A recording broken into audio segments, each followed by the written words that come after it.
পাশের ঘরে গিয়ে দেখলাম মামা এক তক্ত বসে এবং শ্যাঁকরা তার দাড়িপাল্লা কোষ্ঠীপাতর প্রভৃতি নিয়ে মেঝেতে বসে আছে। শম্ভুনাথবাবু আমাকে বললেন, তোমার মামা বলছেন বিয়ের কাজ শুরু হওয়ার আগেই তিনি কনের সমস্ত গয়না যাচাই করে দেখবেন। তা এতে তোমার কি মত? আমি মাথা হেঁট করে চুপ করে রইলাম। মামা বলল, ও আবার কি বলবে? আমি যা বলবো তাই হবে। শম্ভুনাথবাবু আমার দিকে চেয়ে বললেন, এই কথাই তাহলে ঠিক। উনি যা বলবেন তাই হবে। এই বিষয়ে তোমার কিছুই বলার নেই। আমি একটু ঘাড় নাড়ার ইঙ্গিতে জানালাম, এসব বিষয়ে কথা বলার কোনো অধিকার আমার নেই।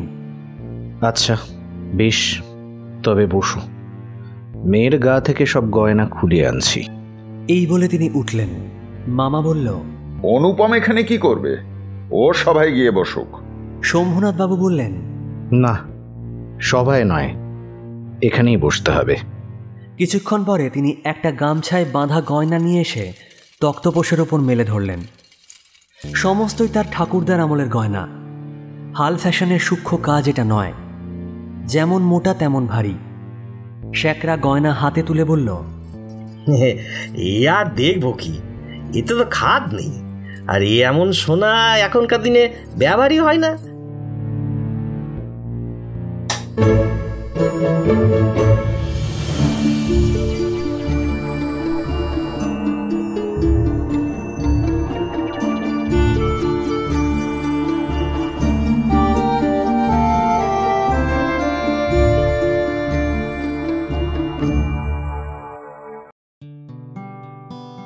সাহিত্যের বিভিন্ন আঙিনা থেকে বাছাই করে নিয়ে আসা কিছু মণি মাণিক্য দিয়ে তৈরি আপনাদের প্রিয় কাহন।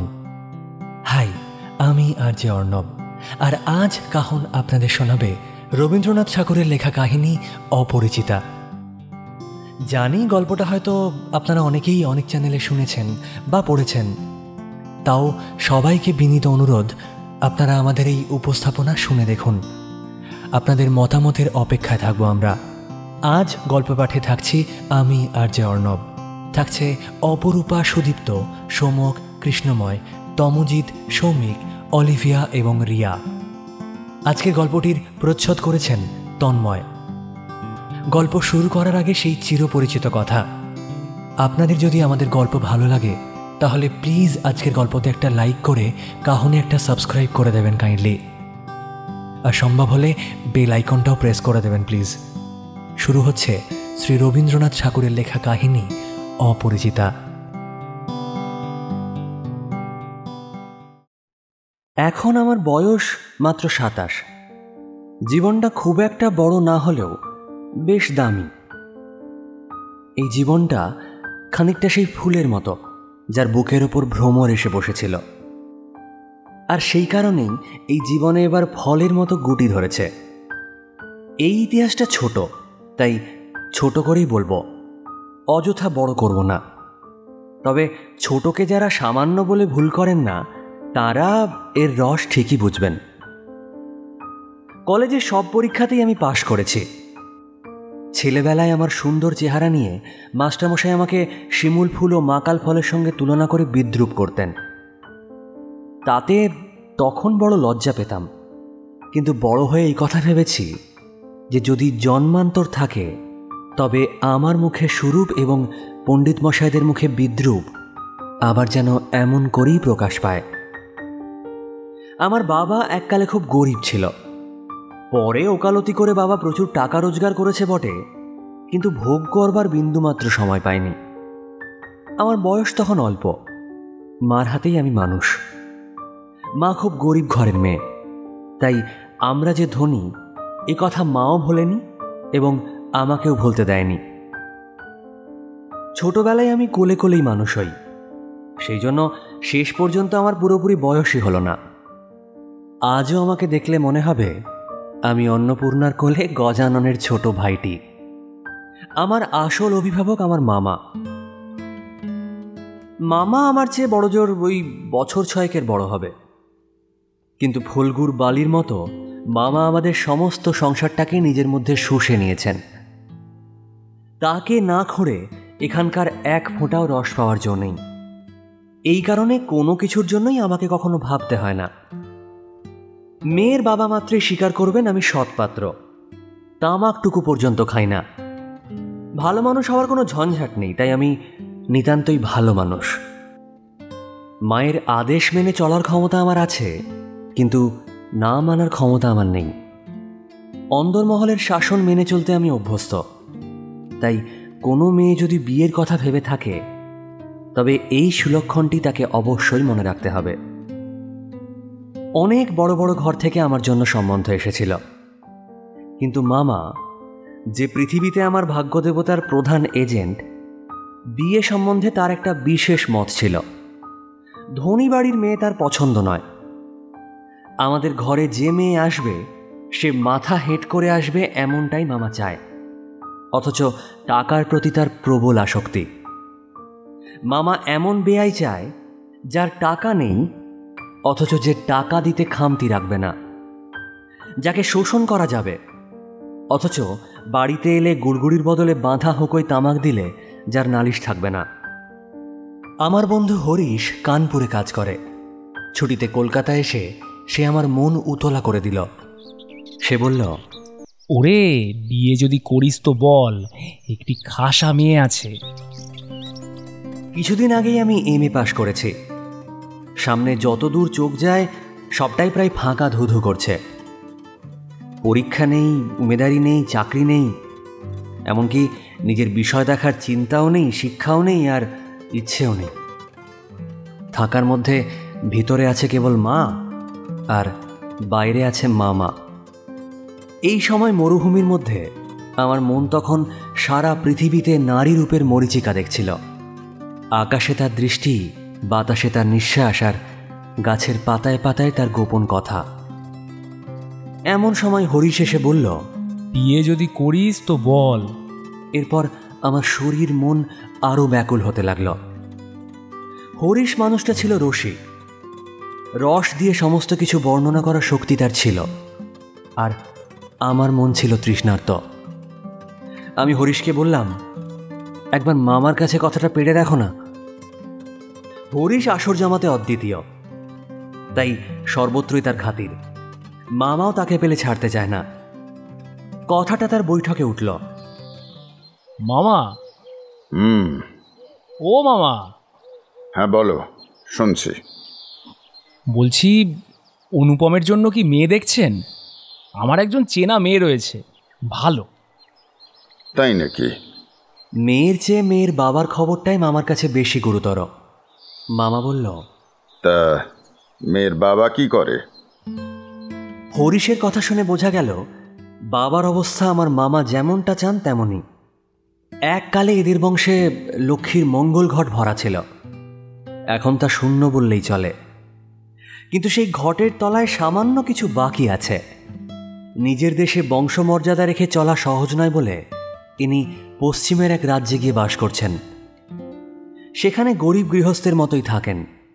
একটি মেয়ে ছাড়া তার আর কেউ নেই। সুতরাং তার জন্য লক্ষ্মীর ঘরটা একেবারে উপুর করে দিতে তিনি দ্বিধাবোধ করবেন না, এটা মামা বুঝতে পারলেন। এসব ভালো কথা, কিন্তু মেয়ের বয়স যে 15, তাই শুনে মামার মন ভার হলো। বংশে কোনো দোষ নেই তো? না, দোষ নেই, কিন্তু মেয়ের বাবা কোথাও তার মেয়ের যোগ্য বর খুঁজে পাচ্ছেন না। একে তো বরের হাট মহার্ঘ, তারপরে ধনুক ভাঙা পণ, কাজেই বাপ কেবল সবুরই করছেন, কিন্তু মেয়ের বয়স তো আর সবুর করছে না। যাই হোক, হরিশের রসনার গুণ আছে। মামার মন নরম হলো। বিয়ের প্রথম কাজটা কোনো বাধা ছাড়াই সম্পন্ন হলো। কলকাতার বাইরে বাকি যে পৃথিবী আছে সমস্তটাকেই মামা আন্দামান দ্বীপের অন্তর্গত বলে জানেন। জীবনে একবার বিশেষ কাজে মামা কন্যগর পর্যন্ত গিয়েছিল। মামার হাতে ক্ষমতা থাকলে হাওড়া ব্রিজ পার হওয়ায় আমাদের বারণ থাকত। মনের মধ্যে ইচ্ছে ছিল নিজের চোখে মেয়ে দেখে আসব, কিন্তু সাহস করে এটা বলতে পারলাম না। কন্যাকে আশীর্বাদ করবার জন্য যাকে পাঠানো হলো সে আমাদের বিনু দাদা, আমার পিস্তুত ভাই। আমি জানতাম তার মতো রুচি এবং দক্ষতার ওপর আমি 16 আনা ভরসা রাখতে পারি। বিনুদা ফিরে এসে বলল, মন্দ নয় ভাই, খাঁটি সোনা বটে। বিনুদাদা এমনিতে খুব কম প্রশংসা করে। যেখানে আমরা বলি চমৎকার, সেখানে ও বলে ওই চলনসই। অতএব বুঝলাম আমার ভাগ্যে প্রজাপতির সঙ্গে পঞ্চস্বরের কোনো বিরোধ নেই। বলা বাহুল্য, বিয়ে উপলক্ষে কনে পক্ষকেই কলকাতায় আসতে হলো। মেয়ের বাবা শম্ভুনাথ বাবু হরিশকে কতটা বিশ্বাস করেন তার প্রমাণ এই যে বিয়ের 3 দিন আগে তিনি প্রথম আমাকে চোখে দেখেন এবং আশীর্বাদ করে যান। বয়স তার ওই 40-এর কাছাকাছি হবে, চুল কাঁচা, গোঁফে পাক ধরতে আরম্ভ করেছে মাত্র। দেখতে বেশ সুপুরুষ। ভিড়ের মধ্যে দেখলে সকলের আগে তার ওপর চোখ পড়বার মতোই চেহারা। আশা করি তিনি আমাকে দেখে খুশি হয়েছিলেন। এটা বোঝা শক্ত, কারণ তিনি বড়ই চুপচাপ। যে 2-একটা কথা বলেন তাতে খুব একটা পুরো জোর দিয়ে বলেন না। মামার মুখ তখন অনর্গল ছুটছিল। আমাদের সম্মান যে শহরের কারোর থেকে কোনো অংশে কম নয়, সেটাকেই তিনি নানাভাবে ব্যাখ্যা করছিলেন। বুঝলেন বেয়াই মশাই, আমাদের বংশের একটা আলাদা ঐতিহ্য আছে। এই শহরে আমাদের চেনে না হেন লোক আপনি পাবেন না।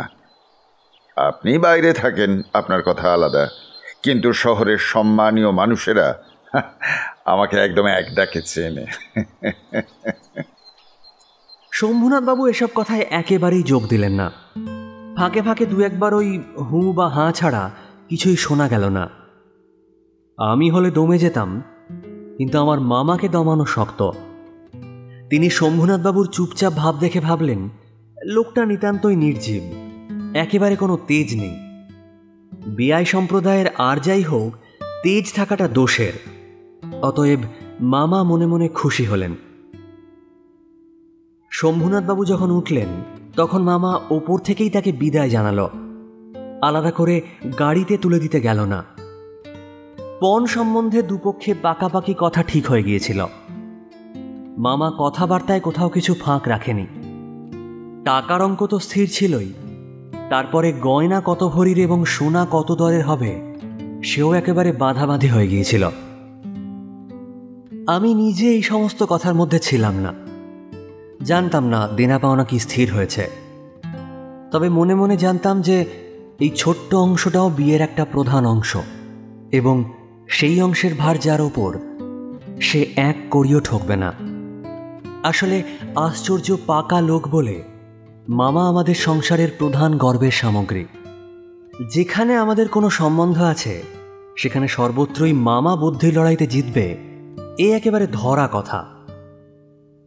এই জন্য আমাদের অভাব না থাকলেও এবং অন্য পক্ষের অভাব কঠিন হলেও জিতব আমরাই। এটাই আমাদের সংসারের জেদ। এতে যে বাঁচুক আর মরুক, তাতে আমাদের কিছু যায় আসে না।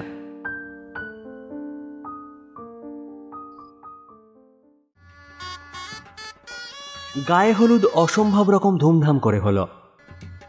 এত লোকজন গেল যে তাদের আপ্যায়ন করতে কেরানি রাখতে হয়। তাদেরকে বিদায় করতে অপর পক্ষকে যে নাকাল হতে হবে, সেই কথা স্মরণ করে মামার সঙ্গে মা খুব হাসল। ব্যান্ড, বাঁশি, শখের কনসার্ট প্রভৃতি যেখানে যত প্রকার উচ্চ শব্দ আছে, সমস্ত একসঙ্গে মিশিয়ে ভয়ঙ্কর কোলাহলের মধ্যে দিয়ে আমি বিয়ে বাড়িতে গিয়ে উঠলাম। আংটিতে, হারেতে, জরি জহরাতে আমার শরীর যেন গয়নার দোকানে নিলাম চড়েছে বলে মনে হলো। তাদের ভাবি জামাইয়ের মূল্য কত, সেটা যেন সারা শরীরে লিখে ভাবি শ্বশুরের মোকাবিলা করতে চলেছিলাম। মামা বিয়ে বাড়িতে ঢুকে খুব একটা খুশি হলো না। একে তো উঠোনে বরযাত্রীদের জায়গা হওয়াই শক্ত, তারপরে সমস্ত আয়োজনটা নিতান্ত মাঝারি রকমের। এরপরেও শম্ভুনাথবাবুর ব্যবহারটা নেহাতি ঠান্ডা। তার বিনয়টা অজস্র নয়। মুখে তো কথাই নেই, কোমরে চাদর বাঁধা, গলা ভাঙা, টাক পড়া মিশকালো এবং বিপুল শরীর। তার একটা উকিল বন্ধু যদি সবসময় হাত জোড়ো করে মাথা হেলিয়ে নম্রতার হাসিতে এবং গদগদভাবে কনসার্ট পার্টির করতাল বাজিয়ে থেকে শুরু করে বরকর্তাদের প্রত্যেককে বারবার খেয়াল না করতেন, গোড়াতেই হয়তো একটা এসপার ওসপার হয়ে যেত। আমি সভায় বসবার কিছুক্ষণ পরেই মামা শম্ভুনাথবাবুকে পাশের ঘরে ডেকে নিয়ে গেল। কি কথা হলো জানি না, কিন্তু কিছুক্ষণ পরেই শম্ভুনাথবাবু আমাকে এসে বললেন, বাবা, একবার এই দিকে এসো তো। ব্যাপারখানা এই যে সকলের না হোক, কিন্তু কোনো কোনো মানুষদের জীবনের একটা লক্ষ্য থাকে। আমার মামার একমাত্র লক্ষ্য ছিল মামা কোনো মতেই কারো কাছে ঠকবে না।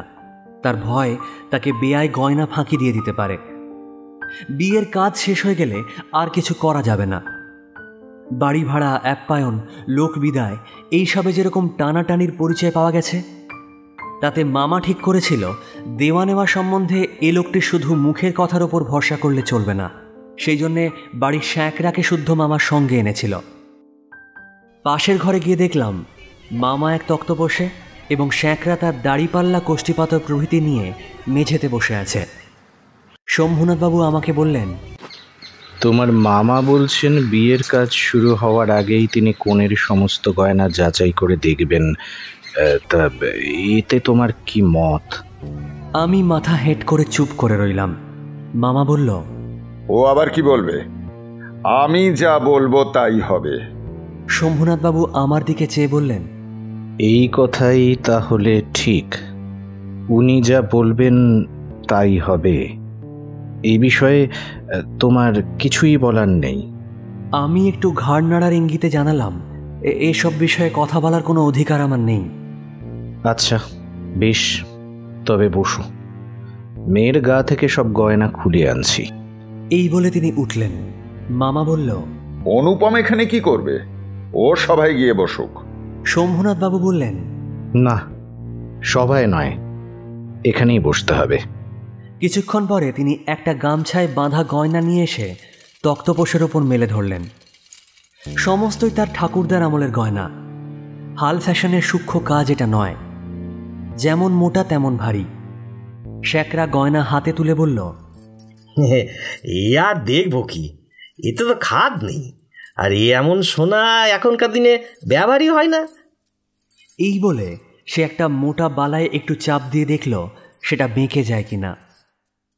মামা তখনই তার নোট বইতে গয়নাগুলির ফর্দ টুকে নিলেন।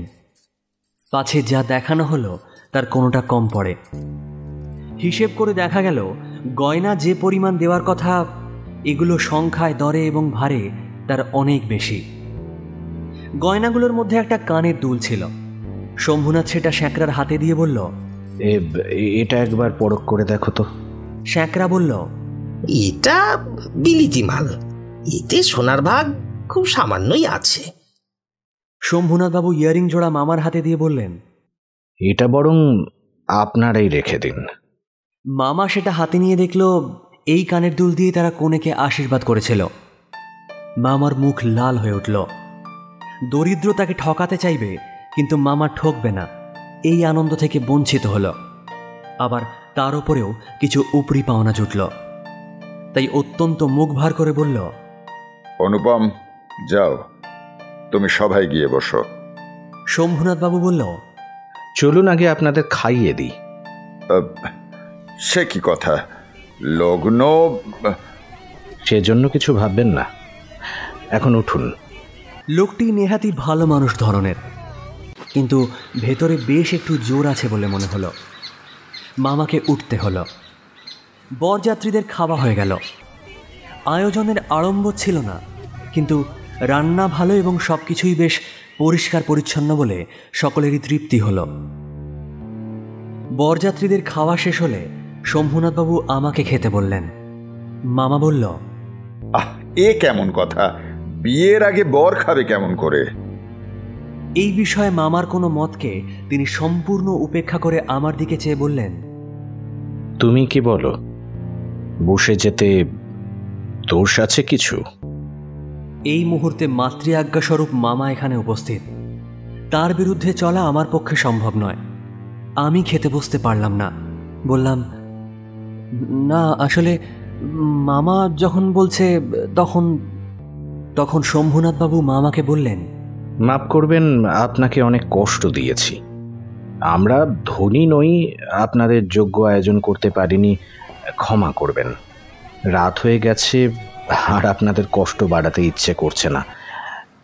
এখন তবে মামা বলল। তার সভায় চলুন, আমরা তো প্রস্তুত আছি। শম্ভুনাথবাবু বললেন, তবে আপনাদের গাড়ি বলে দিই। মামা আশ্চর্য হয়ে বলল, হ্যাঁ, ঠাট্টা করছেন নাকি? ঠাট্টা তো আপনিই শেষ করেছেন। ঠাট্টার সম্পর্কটাকে স্থায়ী করার ইচ্ছে আমার অন্তত নেই। মামা দুই চোখ এত বড় করে অবাক হয়ে চেয়ে রইল। শম্ভুনাথবাবু বললেন, আমার মেয়ের গয়না আমি চুরি করব এ কথা যারা মনে করে, তাদের হাতে আমি আমার মেয়েকে দিতে পারি না। আমাকে একটি কথা বলাও তিনি প্রয়োজন মনে করলেন না, কারণ প্রমাণ হয়ে গেছে যে আমি কেউ নই। তারপরে যা হলো তা আর বলতে ইচ্ছে করছে না। ঝাড়লণ্ঠন ভেঙে চুরে জিনিসপত্র লণ্ডভণ্ড করে বরযাত্রীরা দক্ষযজ্ঞের পালা সেরে বাইরে বেরিয়ে গেল। বাড়ি ফেরার সময় ব্যান্ড ও কনসার্ট একসঙ্গে বাজল না, এবং অভ্রের ঝাড়লণ্ঠনগুলো আকাশের তারার ওপর নিজের কাজের দায়িত্ব ছেড়ে কোথায় যে অদৃশ্য হয়ে গেল তার আর খোঁজ পাওয়া গেল না।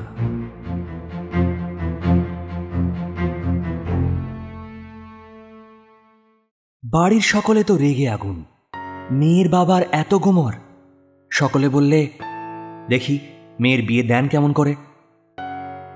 কিন্তু মেয়ের বিয়ে হবে না এ ভয় যার মনে নেই, তার শাস্তির উপায় কি? পুরো বাংলাদেশের মধ্যে আমিই একমাত্র পুরুষ যাকে মেয়ের বাবা বিয়ের আসর থেকে নিজে ফিরিয়ে দিয়েছেন।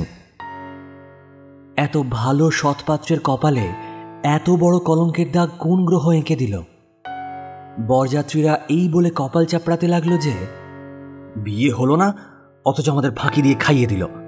সমস্ত খাবার শুদ্ধ রান্না সামগ্রী সেখানে টান মেরে ফেলে আসতে পারলে তবে আফসোস মিটত।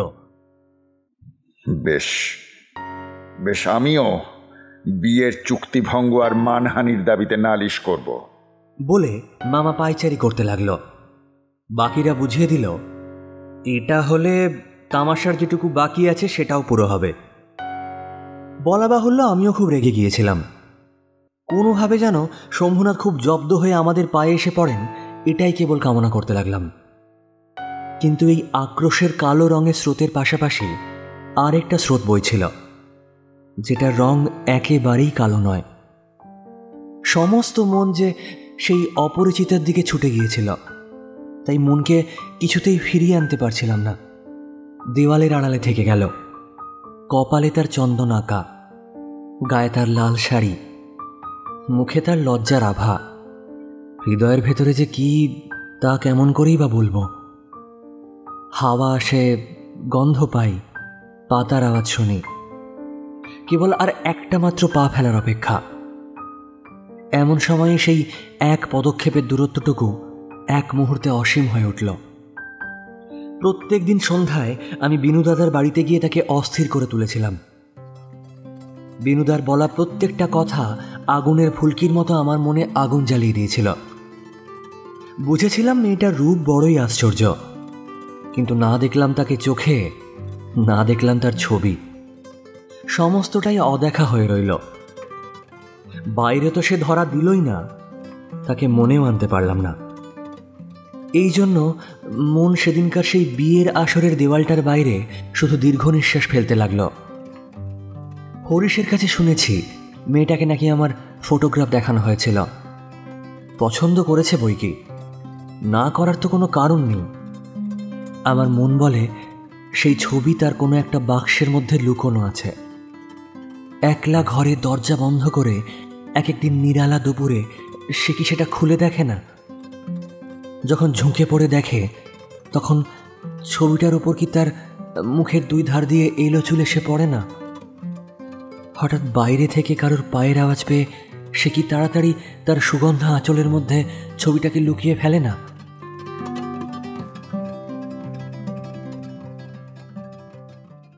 দিন যায়, একটা বছর কেটে গেল।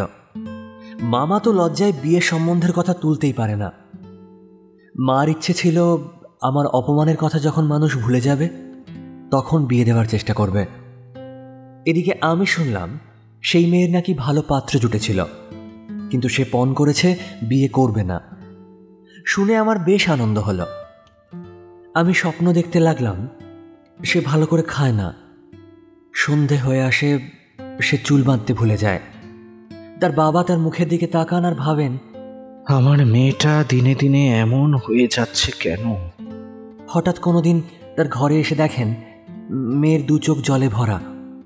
জিজ্ঞাসা করেন, মা, মা তোর কি হয়েছে বল আমাকে। মেয়েটা তাড়াতাড়ি চোখের জল মুছে বলে, কই, কিছু হয়নি তো বাবা।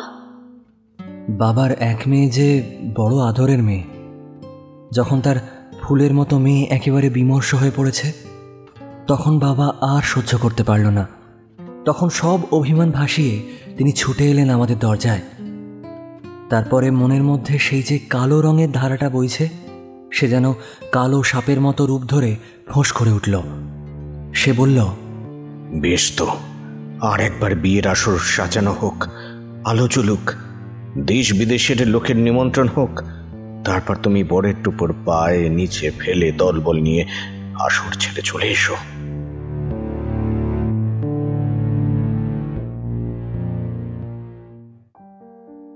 কিন্তু কথা এমন করে শেষ হলো না। যেখানে এসে তা অফুরান হয়েছে, সেখানকার কথা একটু বলে শেষ করে দিই। মাকে নিয়ে তীর্থে যাচ্ছিলাম। আমার উপরই ভার ছিল, কারণ মামা এবারেও হাওড়ার ব্রিজ পার হবে না। রেলগাড়িতে ঘুমোচ্ছিলাম। ঝাঁকানি খেতে খেতে মাথার মধ্যে নানা রকমের এলোমেলো স্বপ্নরা ভিড় করছিল। হঠাৎ একটা কোনো স্টেশনে জেগে উঠলাম। আলোতে অন্ধকারে মেশা সেও এক স্বপ্ন।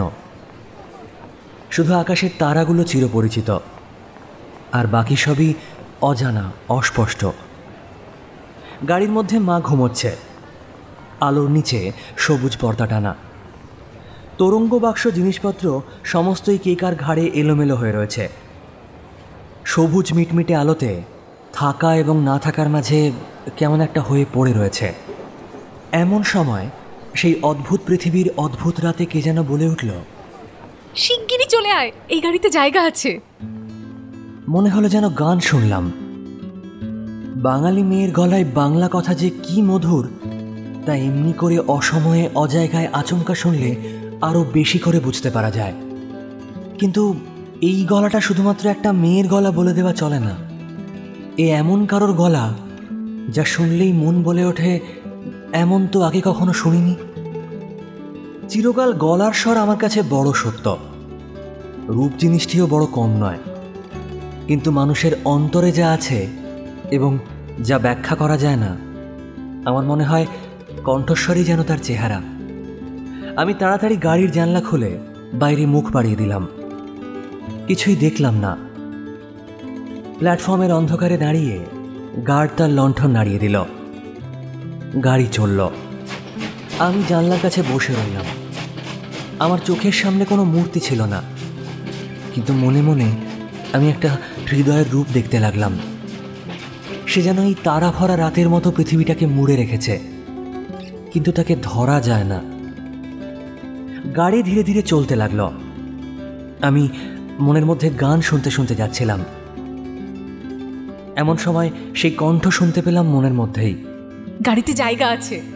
কিছুতেই মনের ভেতর থেকে সেই কণ্ঠস্বর বের করতে পারলাম না। রাতে ভালো করে ঘুম হলো না। প্রায় প্রত্যেকটা স্টেশনে একবার করে মুখ বাড়িয়ে দেখলাম। ভয় হতে লাগলো, যাকে দেখা হলো না সে যদি রাতে নেমে যায়।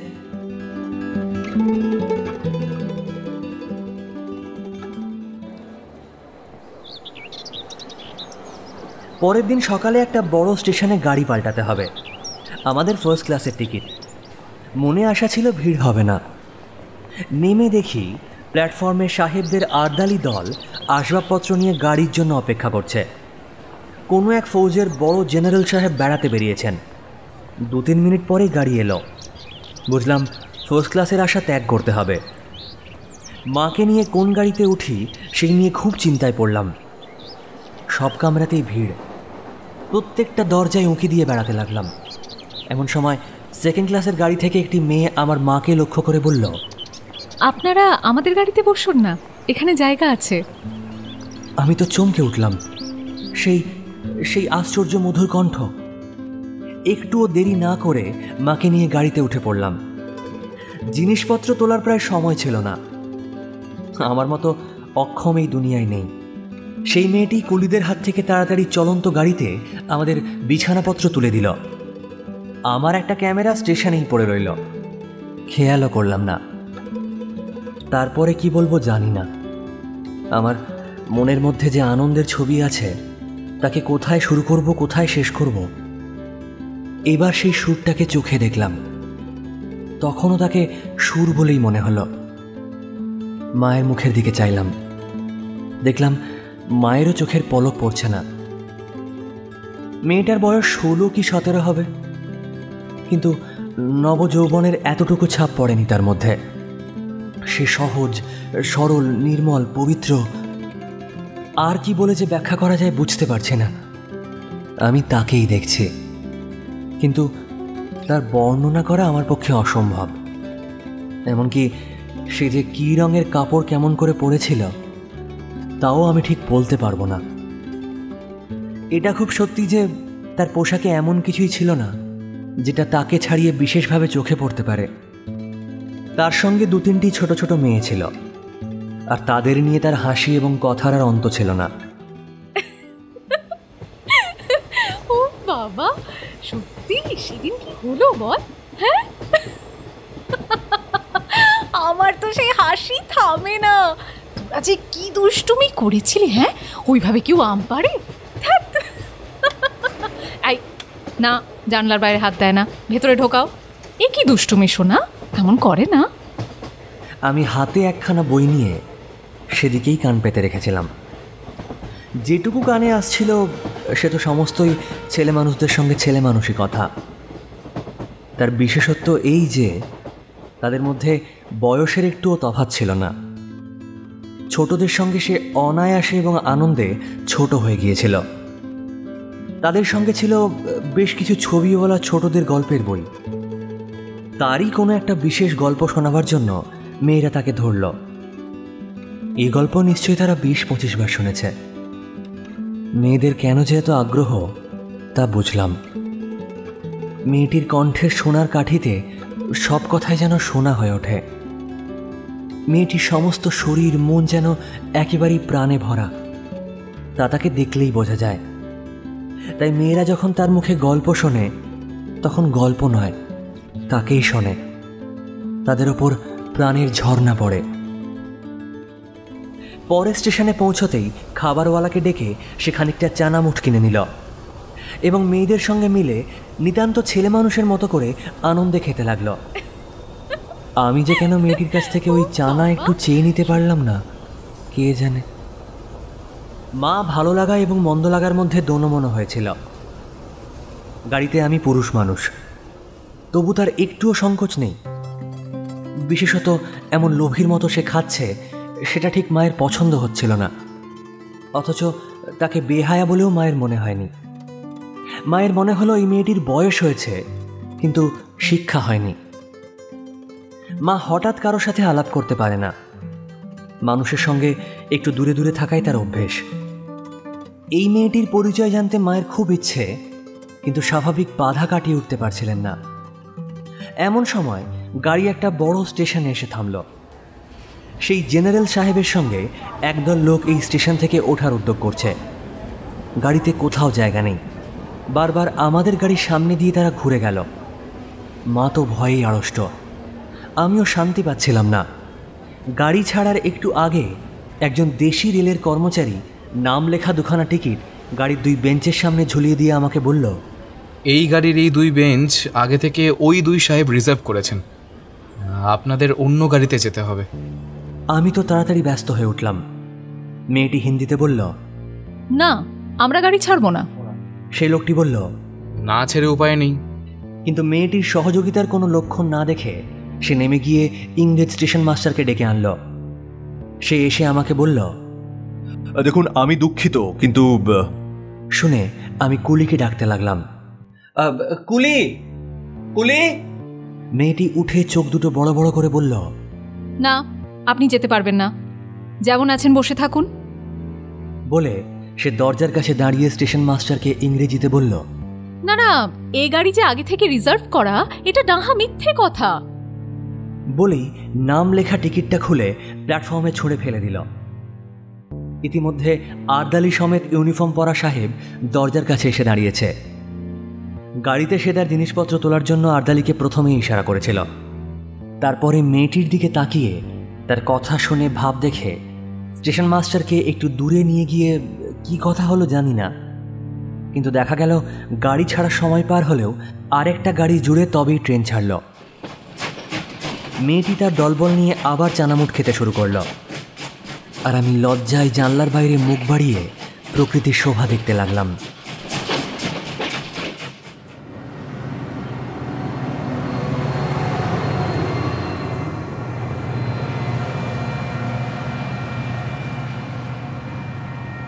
কানপুরে গাড়ি এসে থামল। মেয়েটি জিনিসপত্র বেঁধে প্রস্তুত। স্টেশনে একটা হিন্দুস্থানি চাকর ছুটে এসে তাদের নামানোর চেষ্টা করতে লাগল। মা তখন আর থাকতে পারল না, জিজ্ঞাসা করে ফেলল, তোমার নাম কি মা? মেয়েটি বলল, নমস্কার, আমার নাম কল্যাণী। শুনে মা এবং আমি দুজনেই চমকে উঠলাম। তোমার বাবা? তিনি এখানকার ডাক্তার, তার নাম শম্ভুনাথ সেন।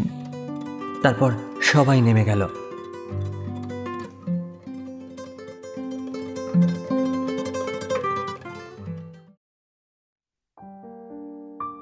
মামার নিষেধ অমান্য করে এবং মায়ের কথা না শুনে তারপর আমি কানপুর এসেছি। কল্যাণীর বাবা এবং কল্যাণীর সঙ্গে দেখা হয়েছে। হাত জোড়ো করে মাথা হেঁট করেছি। শম্ভুনাথবাবুর হৃদয় গলেছে।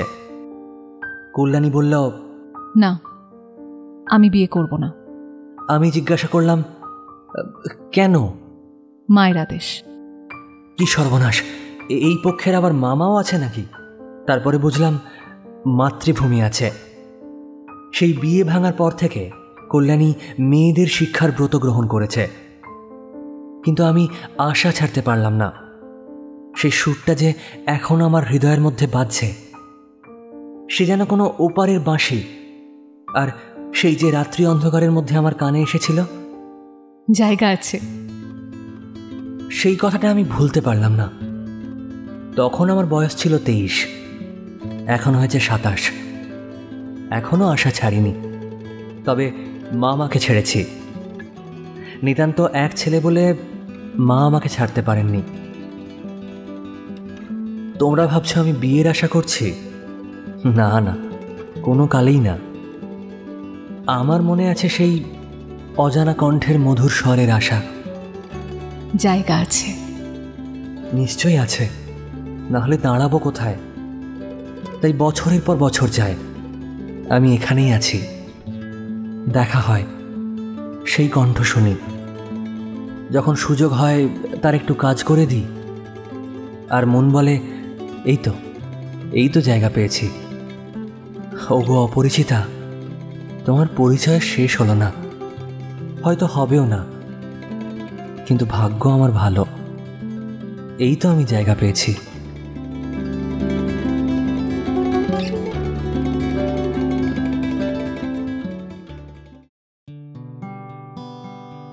আজ কাহন আপনাদের শোনালো অপরিচিতা, রচনা রবীন্দ্রনাথ ঠাকুর। গল্পটা যদি আপনাদের ভালো লেগে থাকে তাহলে গল্পতে একটা লাইক করে কাহনে একটা সাবস্ক্রাইব করে দেবেন প্লিজ। অপরিচিতা অর্থাৎ কল্যাণীর চরিত্রে অপরূপা, কথকের কল্পনায় কল্যাণীর চরিত্রে অলিভিয়া, মামা সুদীপ্ত, মা রিয়া, বিনুদাদা ও শ্যাকরার চরিত্রে কৃষ্ণময়, শম্ভুনাথ সেন সোমক, ট্রেনের কর্মচারী সৌমিক, হরিশের চরিত্রে তমজিৎ, সম্পাদনা কথা, প্রচ্ছদ তন্ময়, গল্প পাঠে আবহ ও সমগ্র পরিচালনায় আমি আরজে অর্ণব। গল্পটা কেমন লাগলো অবশ্যই কমেন্টে জানাবেন, আর লাইক এবং সাবস্ক্রাইব করতে প্লিজ ভুলবেন না। আগামী শনিবার আরও একটি দুর্দান্ত গল্প নিয়ে ফিরবে কাহন।